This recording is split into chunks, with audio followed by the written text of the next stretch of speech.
Les composantes d'une situation pédagogique en formation professionnelle et technique. Il y a 4 composantes de base dans la situation pédagogique. Premièrement, nous retrouvons l'agent, qui est l'enseignant dont le rôle est de faire apprendre l'objet à l'apprenant. Son objectif est de favoriser la relation d'apprentissage. Le deuxième élément, c'est le sujet. C'est celui qui doit apprendre dans le but de développer sa compétence professionnelle. Le troisième élément, c'est l'objet. C'est ce qui doit être appris. C'est soit un savoir, un savoir-faire ou un savoir-être, ou encore l'assemblage de l'un ou l'autre. La source de l'objet se retrouve premièrement dans un programme. Quatrième élément, c'est le milieu.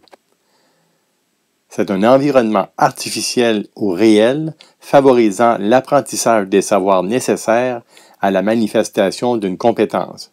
À titre d'exemple, c'est soit la salle, l'atelier, le laboratoire ou une entreprise. Chacun de ces éléments a des relations les uns avec les autres. La relation didactique, c'est la façon dont vous allez faire entrer en contact l'objet à apprendre avec l'apprenant. Cela peut être sous la forme d'une représentation, d'une organisation ou d'un fonctionnement des savoirs. Une autre relation, c'est celle de la relation d'enseignement.